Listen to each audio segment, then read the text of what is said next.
Olá, boa noite, seja bem-vindo. Você está na aula de número 62 da Comunidade na Blitz. Hoje nós vamos falar sobre a instrumentalidade das formas. Deixa eu já começar o vídeo aqui, também no nosso grupo de alunos do Facebook, para a gente já ir ganhando tempo, né, galera? Deixa eu ver aqui, tá tudo beleza? Uma boa noite a todos que estão chegando e se conectando conosco. Tudo bem aí com vocês? Estão me ouvindo tranquilo?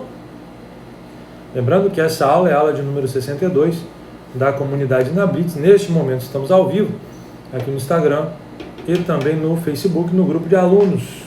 Na primeira hora ficaremos aqui de boa, com muito conteúdo para vocês. E eu molhei a mesa toda. Muito conteúdo para vocês que querem avançar, que querem dominar o direito de trânsito, né? Tá sem som? Não, peraí, estamos com som, cara, tá funcionando de boa, tá tranquilo? Caraca, eu molhei a mesa do nada aqui, beleza. Estão me ouvindo? Boa noite, Paulo. Galera tá chegando também no nosso grupo aqui de alunos.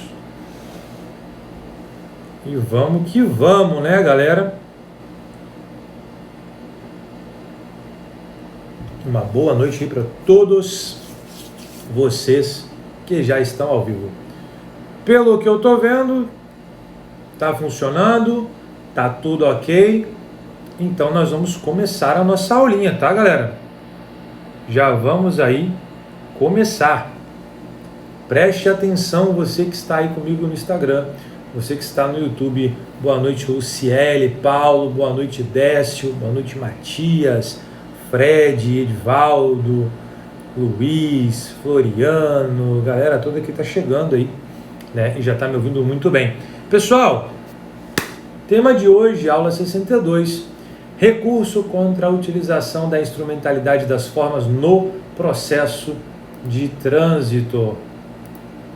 Deixa eu ajeitar aqui minha tela. Beleza. Como é que tá aqui? Tá no grau. Então, nós vamos com tudo. Show de bola? Galera, é o seguinte, porque esse tema e porque ele é tão importante para vocês aqui que me acompanham nas redes sociais diuturnamente. A administração pública, quando você está com um processo de trânsito, seja na defesa prévia, seja na Jari, seja no CETRAN ou no colegiado especial, onde quer que seja, eles são muitas vezes, dependendo da qualidade, da qualificação daquela pessoa que vai julgar o seu processo, eles são às vezes tentados a utilizar alguns modelos de julgamento. Embora algumas vezes as pessoas fiquem procurando modelos de recurso, saiba que a administração tem alguns modelos de julgamento. E tem um modelo em especial que me parece que tem ganhado um pouco mais de relevância nos últimos tempos, né, nos últimos dias, que é justamente o julgamento pela instrumentalidade das formas. Pô, André, basicamente o que é isso? Eu não sou advogado, eu não fiz o curso de Direito e eu nunca nem ouvi falar disso. Bom, primeiro eu vou te dar um breve conceito sobre isso. Por quê? Porque, obviamente, na aula de hoje eu vou falar quase tudo sobre a instrumentalidade. Então não adianta eu te dar um conceito lá na frente, embora eu vá trabalhar isso também, para você entender somente lá na frente. Basicamente, o que é a instrumentalidade das formas? Alguns processos têm uma previsão específica, da forma como tem que ser feitos os atos processuais. Ou seja, eu tenho o formalismo. Eu não posso fazer de qualquer maneira. Então, se ele é feito de qualquer maneira, eu tenho uma violação frontal à Constituição, a uma lei, a uma resolução. Tem uma violação a alguma coisa. E claro, por violação, esta violação pode gerar uma nulidade. E nulidade é o que nós, defensores, nós, advogados, procuramos para indicar na administração pública aquele defeito e conseguir com isso o êxito, deferimento da nossa petição. Pois bem, acontece que em certas situações, mesmo diante de uma nulidade, mesmo diante de um problema patente, a administração pública vira e fala o seguinte: olha, ainda que tenha um vício aqui, realmente eu vi, você indicou, ainda que tenha isso daqui não gerou prejuízo. Anota essa palavra aí, por favor. Não gerou prejuízo para ninguém. E como não gerou prejuízo, ainda que tenha uma nulidade, ou seja, uma violação ao formalismo do procedimento, nós vamos passar por cima disso. Nós iremos convalidar esse vício e não vai ter nada aqui anulado. Isto é a instrumentalidade das formas.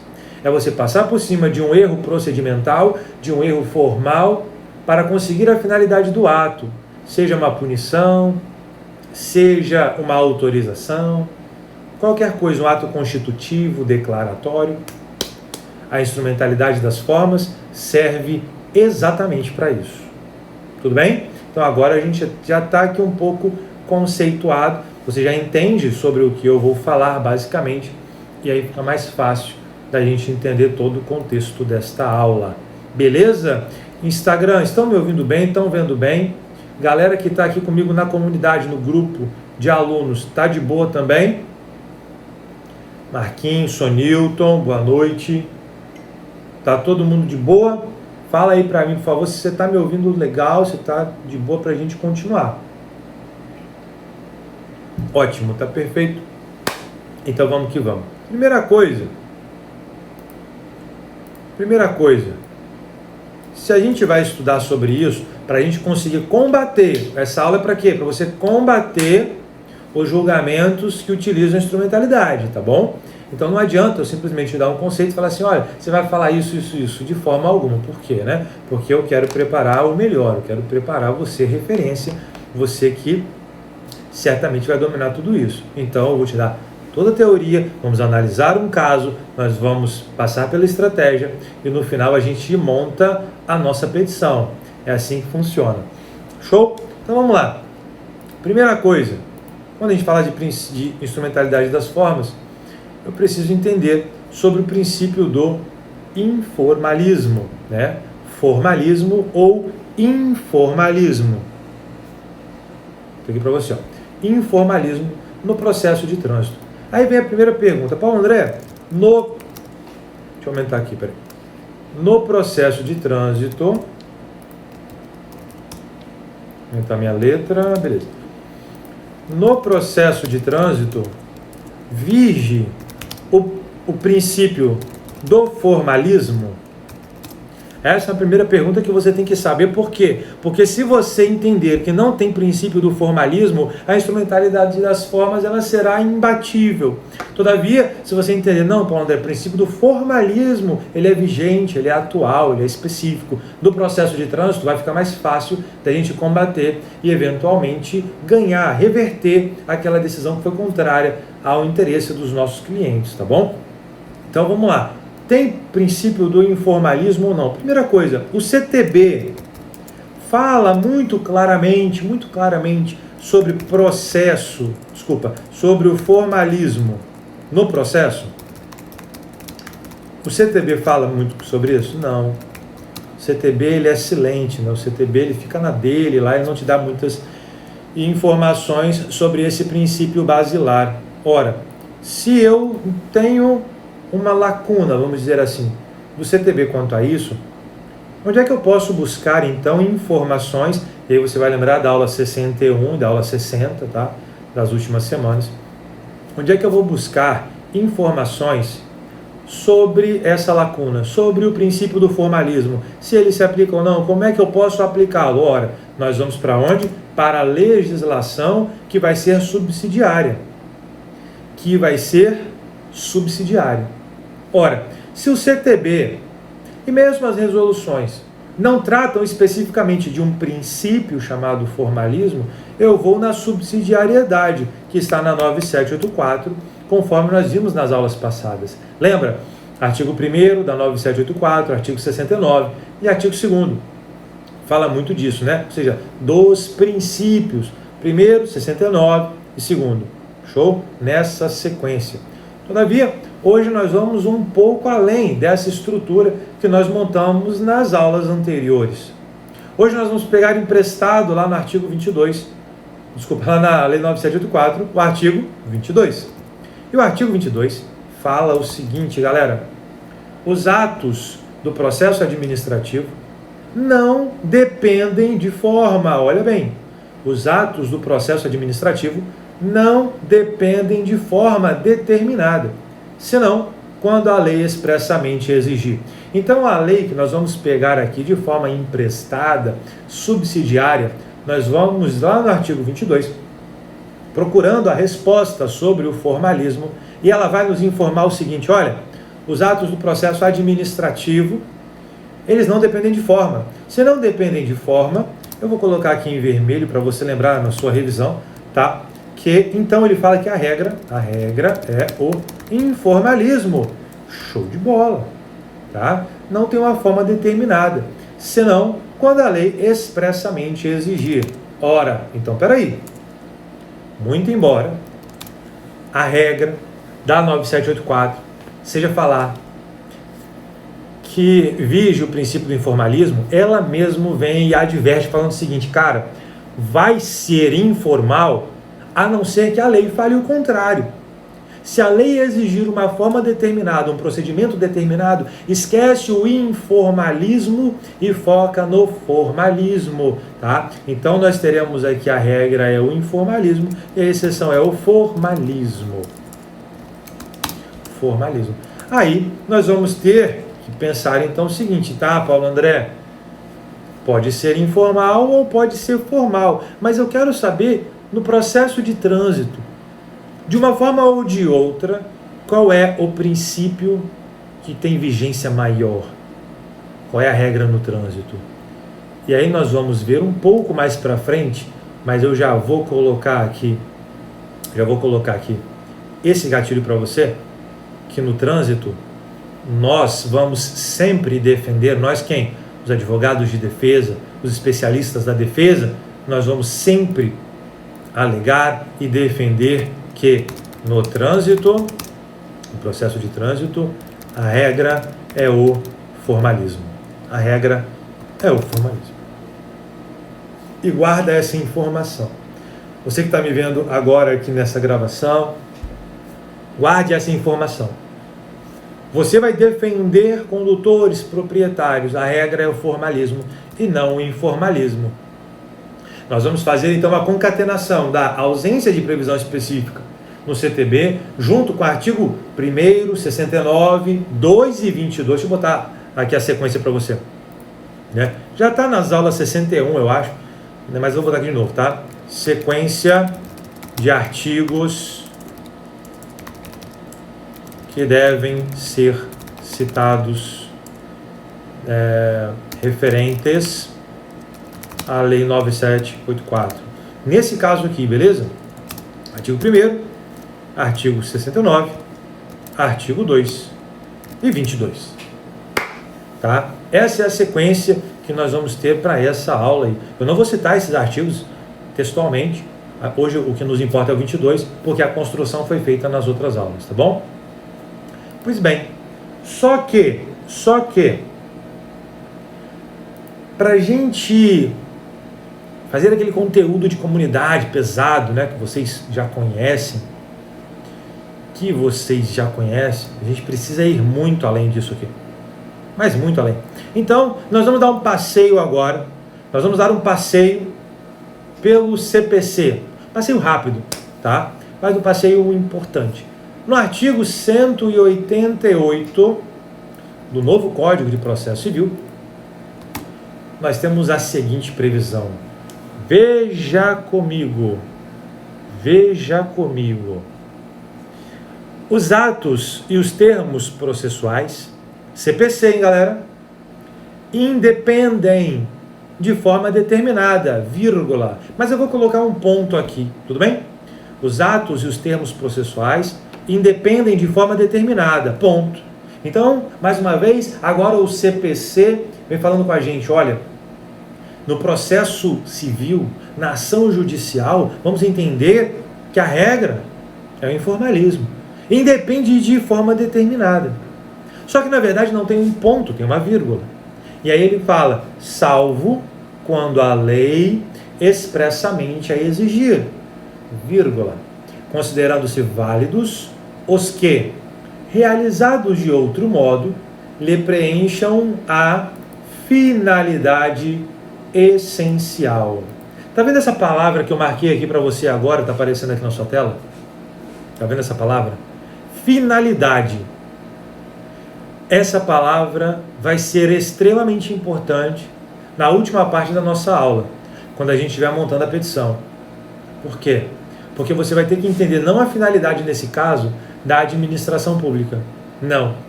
Mas a finalidade do ato administrativo específico. Lembrando que o processo administrativo, o processo judicial, qualquer tipo de processo ou de procedimento, ele é a concatenação de vários atos. Existem vários atos perdidos, você os deixa alinhados, começo, meio e fim, e você tem um processo, você tem um procedimento. Cada um desses atos tem uma finalidade específica, diferente. E no processo de trânsito, quando você for fazer o seu recurso contra o julgamento de uma infração, julgamento do processo de multa, de suspensão ou cassação, você vai ter que entender o seguinte, cara, eu estou vendo uma nulidade, ela é claríssima. Mas primeira coisa, para eu não cair no problema da instrumentalidade das formas, eu preciso identificar, escreve isso daí, tá? Escreve isso daí, tá? Precisa identificar a finalidade daquele ato específico. Se você não identifica a finalidade daquele ato específico, você vai tomar uma instrumentalidade das formas na cabeça. Certo? Então, muita atenção neste detalhe. Show de bola, galera? Pois bem. Artigo 22, artigo 168. E aí a gente já começa a ter um arcabouço legal, né? Legal no sentido de lei mesmo, para a gente trabalhar. Lembre-se, qual é o objetivo dessa aula? Te dar ferramentas para que você faça recursos e ações judiciais para impugnar o julgamento primeiro, utilizando a instrumentalidade das formas. Tá bom? Então vamos lá para o próximo tópico. Eu já sei que no processo administrativo a regra que nós vamos defender sempre é o formalismo. Mas veja, apenas o formalismo, falar que ele é formal, apenas isso não importa. Apenas isso não traz nada para a gente. Porque você já viu, por exemplo, que o artigo 188 do Código de Processo fala, olha, não precisa de forma, a não ser que a lei exija, mas será considerado válido se realizado de outra maneira, alcançar a finalidade. Ponto. Então, a primeira chave para você virar e destravar o seu recurso deferível é entender a questão do formalismo e que ele por si só não vai te ajudar, mas ele é uma peça importante, beleza? Instagram, tamo junto, podemos continuar de boa. Galera que está aqui comigo na comunidade, estão me acompanhando? Estão me acompanhando? Legal?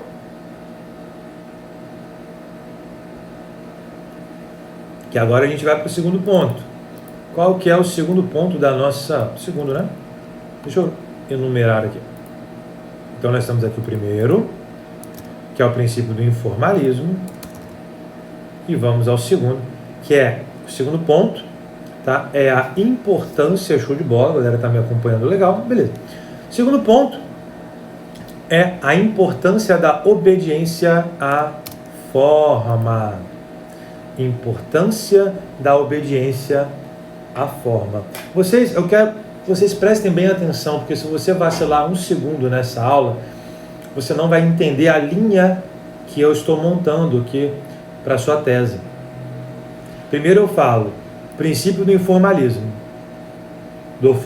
né, que a gente trata como formalismo. E agora, no segundo ponto,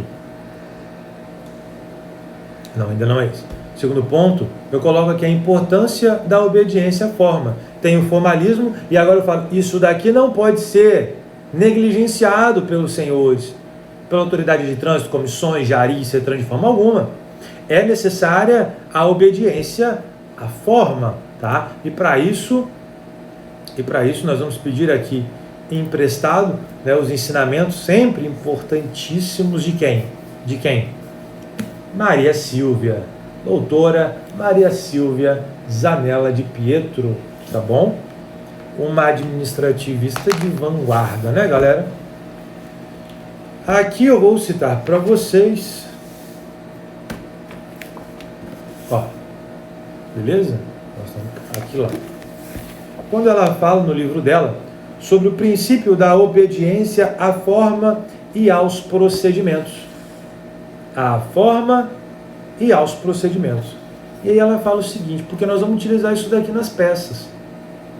Essa ideia nós vamos utilizar nas peças. Veja, informalismo não significa, nesse caso, ausência de forma. O processo administrativo é formal, no sentido de que deve ser reduzido a escrito e conter documento, tudo o que decorre do seu desenvolvimento. É informal no sentido de que não está sujeito a formas rígidas, então ela já chega dividindo aqui esse barco. Às vezes, a lei impõe determinadas formalidades ou estabelece um procedimento mais rígido, prescrevendo a nulidade para o caso de sua inobservância. Olha que importante essa frase dela, tá? Às vezes a lei impõe determinadas formalidades ou estabelece um procedimento mais rígido, prescrevendo a nulidade para o caso de sua inobservância. Eu já vou voltar aqui na leitura, mas eu quero que você pense o seguinte aqui comigo. Ela vem falando, quando tem uma formalidade, ela tem que ser observada, principalmente se ela traz em seu bojo a possibilidade de nulidade, a possibilidade de uma sanção, pois algo foi feito errado. Eu vou falar de novo, porque isso aqui é central para essa aula, tá? Vou falar novamente. A professora fala que quando você tem um ato formal, um procedimento formal, ele deve ser observado, principalmente se ele traz como consequência da sua não observância uma nulidade, uma consequência negativa para alguém. Tudo bem até aqui? Vou pensar com você um exemplo, tá? Que até está numa jurisprudência que eu vou trazer na aula de hoje, que eu dei até um spoiler hoje durante o dia no Instagram, que é o seguinte: nós sabemos que no processo administrativo de trânsito, seja de multa, de suspensão ou de cassação, nós temos a tão conhecida dupla notificação. Beleza? Dupla notificação. Se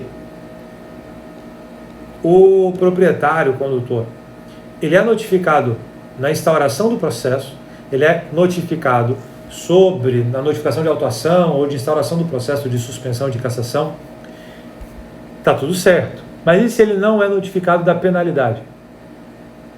Ele não é notificado da penalidade e tempos depois, quando ele está punido, quando ele já está punido, ele vem ao processo com uma petição que pode ser pela fungibilidade, entendida como um recurso, falando, olha, vocês me puniram, mas faltou uma notificação de duas. E ele fala isso no processo 6 meses depois, 1 ano depois. Pode a administração pública falar o seguinte, olha, realmente, nós não te notificamos na penalidade. Mas eu vou aceitar, ainda que extemporaneamente, ainda que de forma intempestiva, eu vou aceitar a sua petição como um recurso e vou mandar para a Jari. 6 meses depois. E aí a Jari julga e vai ficar tudo ok.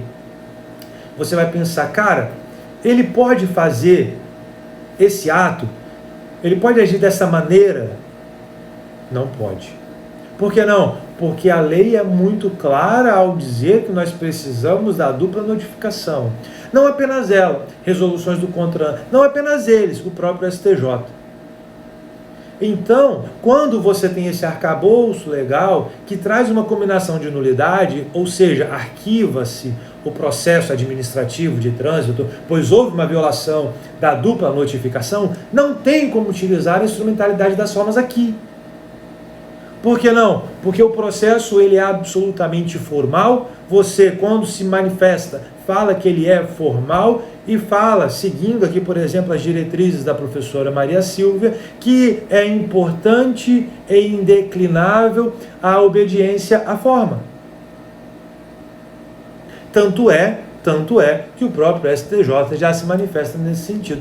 Então, quando, por exemplo, se alguém se manifesta dizendo que vai receber aquele recurso, aquela petição, né, utilizando até de maneira torta a fungibilidade de recurso, e julga aquilo lá, você vai poder, para o CETRAN ou numa ação judicial, pleitear a nulidade daquele julgamento e, por consequência, de todo o processo. Porque houve uma violação à lei e a instrumentalidade das formas não pode ser utilizada nesse caso. Por quê? Porque tem uma combinação de sanção, tem uma combinação de penalidade. Entendeu? Por isso, tá, que esta passagem específica do livro da professora Maria é vital para você, destrinchando um primeiro parágrafo que eu trouxe aqui, você destrinchando ele, você pegar a ideia central e falar, olha, não pode ser utilizado por conta disso, disso, disso e disso. Percebeu? Então, desculpa, não é simplesmente falar, é nulo. Você fala, é nulo porque não teve uma dupla notificação. Beleza, vem o órgão de trânsito com seu corpo jurídico, com seus procuradores e fala, não, vamos utilizar a instrumentalidade das formas porque esse camarada não sabe nem o que é direito de trânsito, quanto mais a instrumentalidade das formas. Aí você fala, negativo, querido. Você quer brigar? Nós vamos então. Por quê? Você está dominando esse troço. Você domina o direito de trânsito, você domina a argumentação jurídica. Beleza? Continuar a leitura aqui da passagem do livro da professora, porque tem outros pontos importantes, tá? Infelizmente não vou poder falar de tantas coisas, porque senão precisaria de 10 horas, embora o nosso recorde seja 4 horas de aula batido, né, galera? Vamos lá? Ela também fala o seguinte, que eu também posso pegar isso aqui, presta atenção, eu vou pegar essa passagem que eu vou ler agora também, um detalhezinho na última frase, que vai ser vital para o nosso trabalho. Ela fala o seguinte, a necessidade de maior formalismo existe nos processos que envolvem interesses dos particulares, como é o caso dos processos de licitação, disciplinar e tributário. Presta atenção no que ela falou. Vou ler de novo. A necessidade de maior formalismo existe nos processos que envolvem interesses particulares. Processos que envolvem interesses particulares. Paulo André, ela fala aí no livro dela sobre processo de licitação, disciplinar e tributário. Mas será, meu Deus do céu, que existe algum outro processo próximo a mim que tenha interesses particulares tão grandes desta maneira também? Será que o processo administrativo de trânsito não entra nesse particular? Claro que entra. É óbvio que entra. Então a gente começa a fazer uma adaptação. Por quê? Paulo André, mas ela não citou isso. Claro que ela não citou isso, né? E aí, quando ela não cita, o que a gente faz? A gente vai adaptar falando que isso daqui é um rol, o que, galera? Taxativo ou exemplificativo? Pelo amor de Deus, exemplificativo.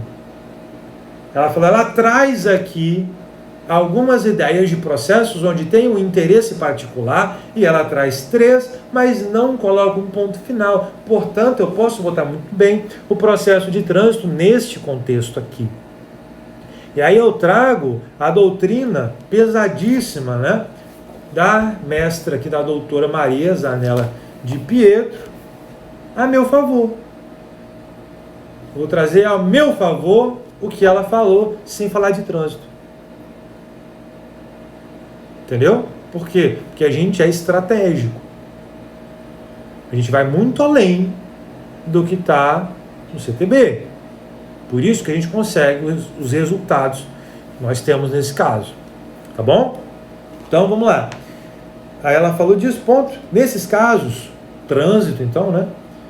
Confrontam-se, de um lado, o interesse público a exigir formas mais simples e rápidas para a solução do processo, e de outro, o interesse particular, que requer formas mais rígidas para evitar olha que palavra bonita que ela coloca, para evitar o arbítrio e a ofensa a seus direitos individuais. Sabe o que eu vou colocar na minha defesa, no meu recurso? Que o julgamento... Vou abrir um espaço aqui. Beleza. O julgamento atacado, ele é arbitrário e viola direitos constitucionais. Beleza? Nós vamos atacar por aqui. Eu vou falar, olha só, isto daqui é tão vital que esse julgamento equivocado, utilizando a instrumentalidade das formas, ele é arbitrário e ele viola direitos constitucionais. Por quê? Porque rasga o formalismo previsto não apenas no CTB, nas resoluções, mas principalmente na Lei de Processo Administrativo Federal, no seu artigo 2º, quando ele fala de formalismo, e no 22, quando ele fala que quando tiver um procedimento específico, tem que ser seguido. E aí você vai construindo um monstro. Você vai construindo um monstro para atacar de vez, resolver essa pendência desse processinho. Beleza? Para finalizar, mais uma pequena... Estabelecendo o procedimento a ser adotado nos processos administrativos em geral, à semelhança do que ocorre nos judiciais, determinados processos especiais que dizem respeito a particulares ao motorista estão sujeitos a procedimento descrito em lei, que eu já citei aqui para você, inclusive, quais as leis que nos importam nesse particular. Tudo bem? Então, a citação aqui já foi, e vamos em frente. Ponto 3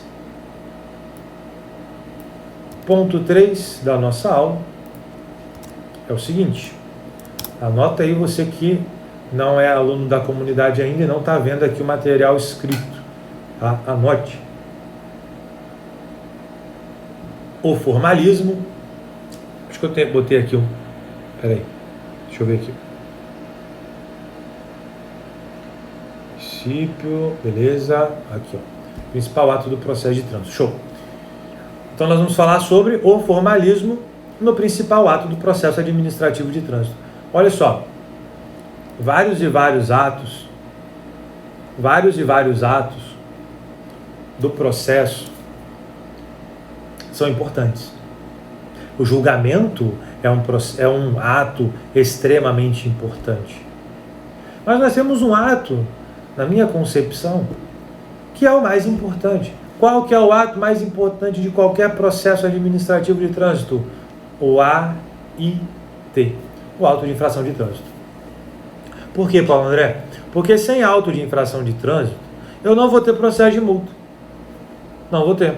Eu não vou ter processo de suspensão, muito menos de cassação. Então é necessário eu ter vista, eu sempre falo isso para vocês, do auto de infração de trânsito.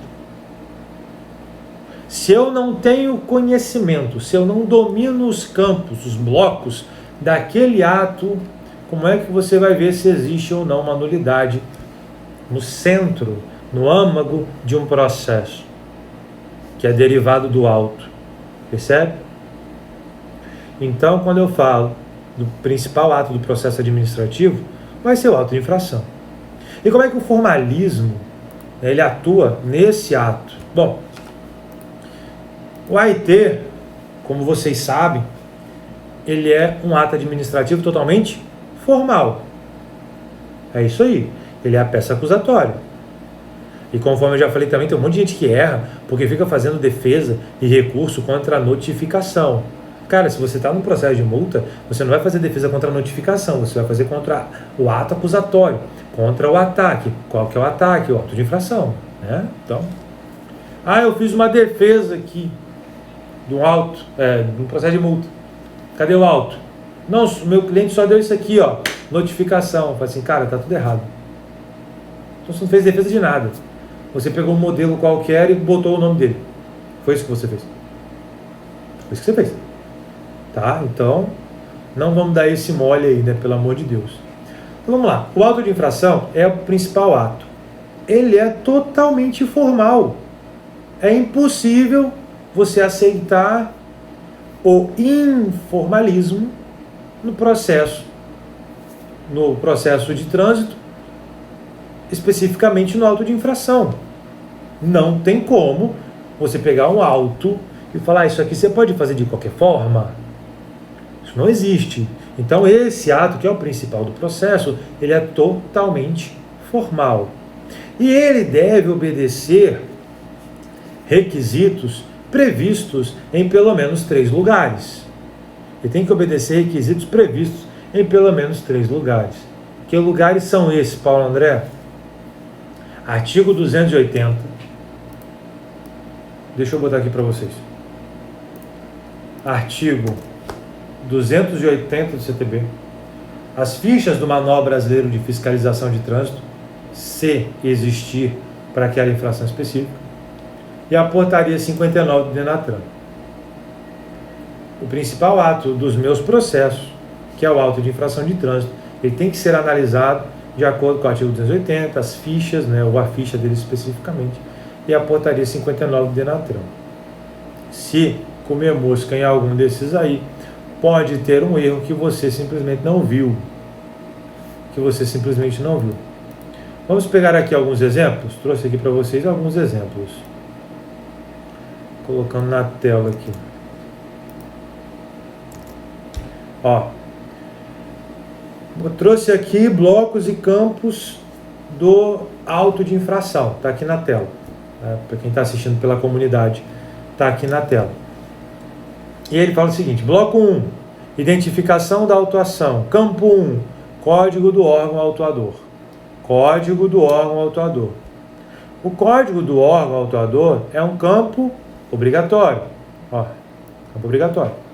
Não sou eu que estou falando, quem está falando é o Denatran. Na confusão que eles fazem lá em Brasília, eles bateram o martelo, graças a Deus, né, que o código do órgão autuador é um campo obrigatório. Por que você falou isso, Paulo André? Porque é tão complexo fazer um auto de infração que nos ajuda. Por quê? Porque se não fosse complexo, se fosse fácil, não teria erro.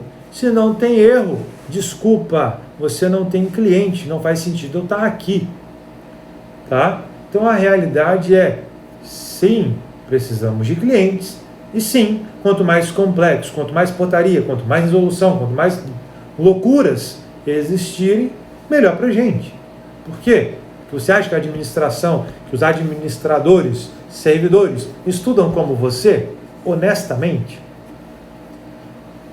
Você acha que seus colegas, muitos, né, que falam assim, eu trabalho com direito de trânsito, não sei o quê, ele vai saber conversar com você sobre esse assunto de hoje? Você acha? É só você ver, né, no nosso funil a quantidade de pessoas que resistem até o final de uma aula dessa. Pouquíssimos. Tá? Se vier aqui falar de artiguinho é mais fácil. Mas a gente trabalha na complexidade. Não tem nada simples. Não tem nada fácil. Tudo bem? O negócio é pesado mesmo. Tem que ser desse jeito. Beleza? Tomar uma água aqui E aí vocês dão um feedback para mim se tá tudo tranquilo, os guerreiros que sobram. Vocês que estão ao vivo aí comigo. Tá de boa? Galera da comunidade, galera do Instagram, fale aí comigo.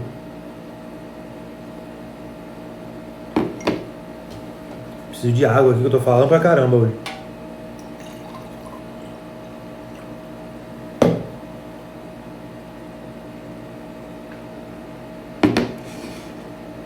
Tranquilo, né? Show de bola. Então, vamos continuar. Quando você analisa lá a portaria, né, você vai ver que tem um monte de bloco, um monte de campo, um monte de qualquer coisa. Tá? Nós vamos alegar isso no administrativo, autotutela. Não é na autotutela, não. Você vai alegar isso no recurso ou na ação judicial. Mais para o final da aula, nós vamos falar sobre as estratégias. Não vale a pena você botar isso em autotutela, porque você nunca vai ganhar. Porque isso aqui é entendimento, tá? Entendimento de utilização de uma técnica. A autotutela não vai quebrar isso aqui não. Tá bom? Vamos em frente. Campo 1, então, ele vai falar, olha, o código do órgão autuador é um campo obrigatório. Show de bola, guarda essa informação. Bloco 4. Identificação do local, data e hora do cometimento da infração. Campo 1, local da infração. Campo para registrar o local onde foi constatada a infração. Nome do logradouro ou da via, número ou marco quilométrico, ou ainda anotações que indiquem pontos de referência. Campo o quê? Obrigatório. Vai dando aí armamento, munição pra gente. Data. Campo para registrar dia, mês e ano da ocorrência. Campo obrigatório. Hora. Campo para registrar as horas e minutos da ocorrência. Campo obrigatório. Então, quando você analisa um auto, que ele é gigante, né, ele é complexo, você vai ver que existem campos obrigatórios e campos facultativos, beleza? Paulo André, por que não é tudo obrigatório, por que não é tudo facultativo? Quando o Denatran vai fazer essa confusão toda aí, falar, olha, isso aqui tem que ter. O obrigatório, vou falar uma obviedade, você vai me perdoar, mas isso vai ser importante para o nosso recurso. Quando ele fala, esse campo aqui ele é muito importante, e ele tem que ser obrigatório, ele é obrigatório. O que ele está falando? Que não pode faltar, que não pode ter erro, que não pode ter uma rasura, não pode ter nada. Ele tem, independentemente da infração, de qualquer coisa, ele tem que estar previsto, ele tem que estar anotado. Tá? Ele tem que estar lá. São campos obrigatórios. O código do órgão, o local, a data, a hora. Show de bola. Beleza, maravilha. Aí eu te pergunto, vem lá um auto de infração, que é o principal ato do processo, você analisa aquele auto de infração e verifica, por exemplo, que a data está em branco, que a hora está em branco, ou que o local está errado. Todos campos obrigatórios. E aí você vai tudo feliz, né, lá e fala assim, opa, graças a Deus, consegui uma nulidade aqui, show de bola, meu cliente vai ficar feliz, ele vai me recomendar para outras pessoas, eu vou crescer, vou prosperar, é só alegria. Mas, quando você faz sua defesa, vem a autoridade de trânsito e fala, olha, tá errado mesmo, tá em branco. Tá em branco, ou tem uma pequeno erro aqui. Estou vendo, vou passar por cima. A autoridade de trânsito julga desse jeito, te quebra as pernas.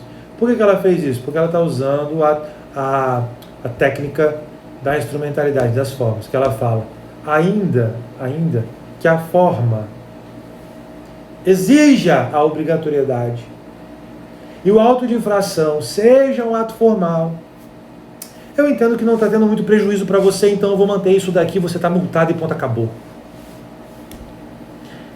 E aí, campeão, o que você faz? Então veja que mesmo diante de tudo isso, o formalismo, a utilização dele no processo,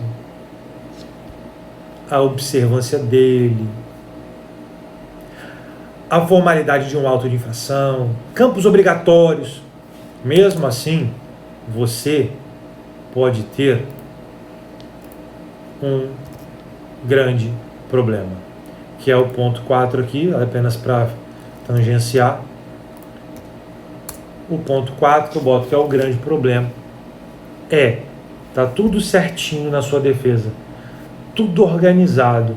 A administração pública vira e fala: não tem prejuízo, eu aceito, eu convalido, passo por cima e vamos em frente. Então, o grande problema para o defensor em situações como esta é a utilização por parte da administração pública, a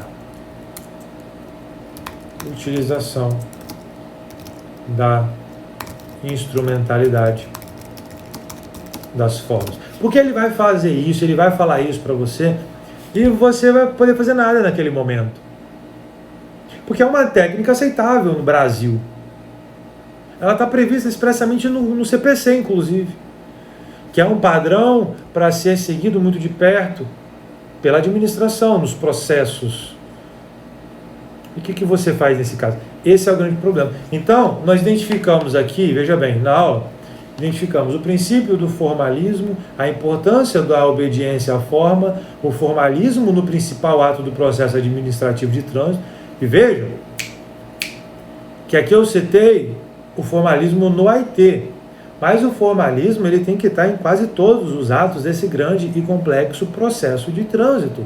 Então você não vai apenas, eu peguei o auto, Paulo André, não tem erro nenhum, está perfeito, vou chorar. Não, você não vai chorar, você vai analisar todos os outros atos que já ocorreram dali e todos que ainda vão ocorrer, sempre buscando as nulidades, sempre buscando os erros da administração pública. Porque é a mesma estrutura do formalismo que eu estou colocando aqui para vocês. Na semana passada, nessa semana, um membro da comunidade lá no nosso grupo do Telegram, ele estava falando sobre uma das últimas aulas, e aí ele falou algo que vem a ser meio que o espírito, da minha forma de ensinar. Que é, cara, eu te ensino toda a técnica, um combo desse tamanho. Se você entender o macro, qualquer situação parecida, você vai saber se movimentar. Então eu não preciso fazer uma aula aqui, olha, vamos falar sobre a nulidade no auto de infração, vamos falar sobre a nulidade na notificação de autuação, agora na de penalidade, agora no julgamento, agora... Não. Porque se eu estou falando sobre instrumentalidade de uma forma tão completa, o que cabe a você? Entender esse negócio aqui e aplicar em qualquer erro que a administração passe por cima, utilizando a instrumentalidade. Ponto. Tá? Ponto. Né? É bastante simples neste contexto, nesse sentido. Tá bom? Deixa eu ver aqui. Show de bola. Então, continuando. Ponto 4, vimos aí qual é o problema. O ponto 5 da nossa aula, nem sei quantos pontos são, foram vários. Vou botar aqui embaixo. Ponto 5, deixa eu ver aqui. Passei aqui, desculpa, nem passei aqui o slide para vocês, esqueci. Então foi o grande problema para o defensor. E agora é o sistema de nulidades no processo civil versus o formalismo. Paulo André, por que você vai trazer a questão do processo civil? Porque ele é o parâmetro para os processos administrativos. O procedimento, a técnica do formalismo, ela é desenvolvida lá para trazer para o processo administrativo. Então você tem que entender como funciona no mais difícil para saber se defender no mais fácil. O mais difícil seria um processo civil, mais fácil o processo de trânsito. Beleza?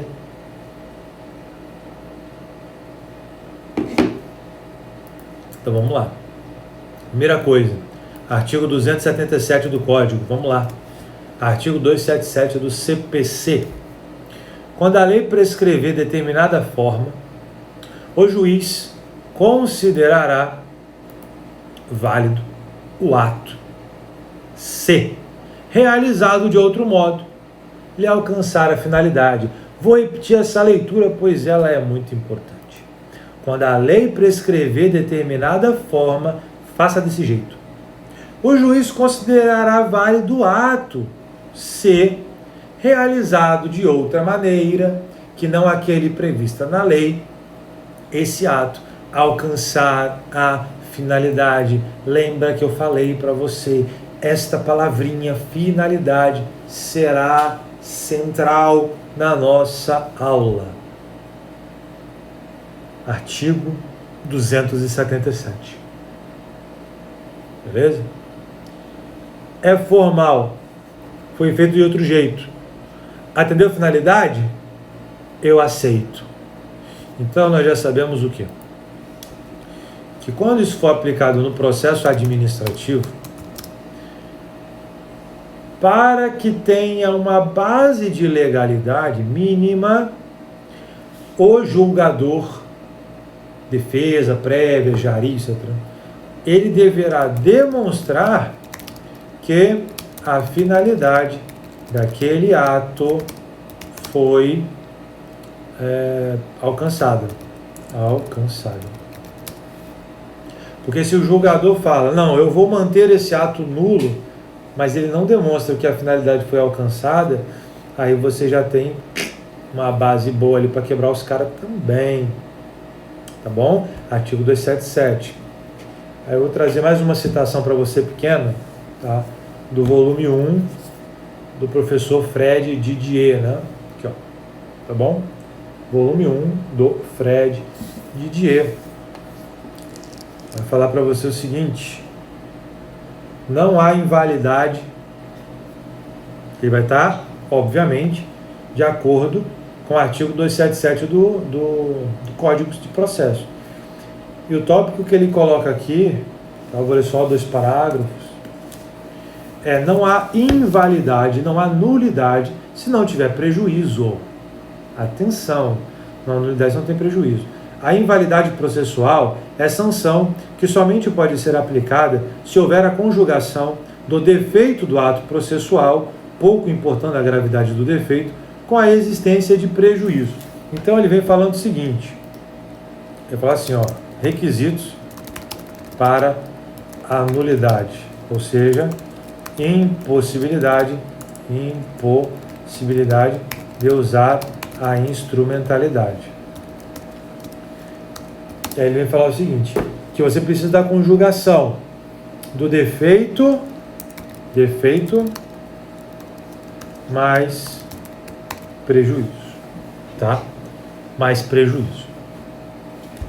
Se você demonstra que tem defeito é a nulidade, mais o prejuízo, defeito mais o prejuízo, aí você consegue bloquear a utilização da instrumentalidade, tá? Então a gente tem que fazer essa leitura mais concentrando aí com o caso específico. Então ele fala, né? Ponto. Não há nulidade processual sem prejuízo. Ele continua. Não há nulidade processual sem prejuízo. A invalidade processual é sanção que decorre da incidência da regra jurídica sobre um suporte fático composto do defeito mais prejuízo. Sempre, mesmo quando se trate de nulidade combinada em lei ou as chamadas nulidades absolutas. Olha que coisa importante e interessante que o professor Didier vai trazer. Ele fala o seguinte, cara, tem que ter nulidade mais prejuízo, tudo bem? Tudo bem. Só que tem um detalhe, ainda que a nulidade seja absoluta, olha como isso aqui é forte, hein? Presta atenção. Ainda que tenha uma nulidade absoluta, se você não comprovar que teve prejuízo, é aceitável a utilização da instrumentalidade para falar o auto de infração é válido, um grande abraço e continua. Então eu, que me antecipo às armas da defesa, eu me antecipo. Meus alunos se antecipam às armas da defesa. O que eu sei que a defesa vai falar? Pode até ter nulidade, mas não teve prejuízo. E ela vai citar Didier ainda. O que eu vou falar na minha petição inicial? Teve nulidade, a nulidade é absoluta, teve prejuízo, porque a finalidade não foi satisfeita. Ó, 1, 2, 3. 1, 2, 3. Entendeu? Porque eles vão falar isso. Mas eu sei, até agora, porque não acabou, longe disso, eu sei os requisitos necessários para pleitear a declaração de nulidade. Ainda que eu saiba que a defesa vem falando é nulidade relativa, é nulidade absoluta sem prejuízo. A finalidade foi satisfeita. 277, 22, por aí vai. A gente vem preparado para a guerra. A gente trabalha desse jeito. Belezinha? Então vamos lá. Continuando aqui, ele fala: há prejuízo, né? Existe o prejuízo, sempre que o defeito impedir que o ato atinja a sua finalidade. É a terceira leitura que eu faço para você, que cita a palavra finalidade, dada a sua importância. Tá? Aqui marca texto aqui, ó. Mas não basta afirmar a violação a uma norma constitucional. Olha o que ele fala. Não basta você falar, violou a Constituição, para que o prejuízo se presuma. Não existe um prejuízo presumido nas palavras do processualista, que poderá ser citado a seu favor ou contra. Tá bom? O prejuízo decorre do desrespeito a uma norma. Deverá ser demonstrado caso a caso. Então ele fala, o prejuízo tem que ser demonstrado caso a caso. Beleza? Então veja que a gente, quando estuda a fundo isso, sai daquela bolha, aquela redoma, né, de apenas resoluções, de apenas CTB, a gente começa a entender que existe um mundo muito diferente daquele que você provavelmente acostumou a trabalhar ou estudar. E entendendo o processo de trânsito, o processo administrativo federal, o processo do CPC, eu vou conseguir argumentar de uma maneira muito robusta uma forma de impedir a manutenção da decisão que utilizou a instrumentalidade das formas.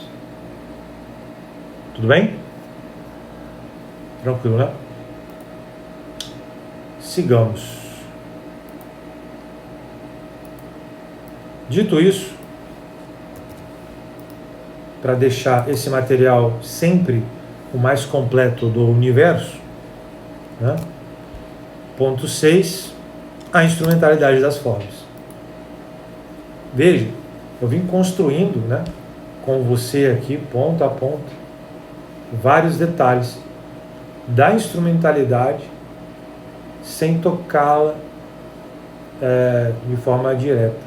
Agora eu trago um ponto 6, que é a instrumentalidade das formas, tá bom?